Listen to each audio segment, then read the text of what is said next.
হচ্ছে অভয় মাকে অভিষেক পাস হয় পাস অপরাজিতা বিল। পাস হয়।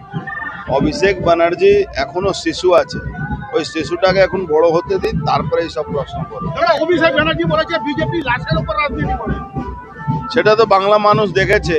পঞ্চায়েত ভোটে 100 লোক খুন হয়েছিল, আর 2021-এর পরে প্রায় 70 জন খুন করা হয়েছিল। লাশের উপরে কে রাজনীতি করে ভারতবর্ষের মানুষ জানে, পশ্চিমবাংলার মানুষ জানে। ভোট আসলে এবার ইডি সিবিআই জুজু দেখায় বিজেপি। জুজু দেখাওয়ার তো কোনো ব্যাপার নেই। ইডি সিবিআই চোরদেরকে ধরতে গেছে, এর মধ্যে জুজু দেখানো কি ব্যাপার আছে? এখন নিচে তারা পুলিশরা ঠিক তৃণমূলের কাজ করছে, পারমিশন দিচ্ছে না বিজেপিকে মিটিং মিছিলের। দেখুন, মমতা ব্যানার্জি যে রাস্তায় হেঁটেছেন সেই রাস্তায় এখন জবাব পাচ্ছেন। উনি ইলিগালি করতেন, এখন ইলিগালি এখন লিগাল যখন হয়েছে তখন ওনার অবস্থা খারাপ আছে। মোদীজি বলেছে যে অনেক জেলা শূন্য হয়ে যাবে তৃণমূল। তৃণমূল শূন্য হয়ে গেছে, হয়ে যাবে না, হয়ে গেছে। মোদীজি ঠিকই বলেছে।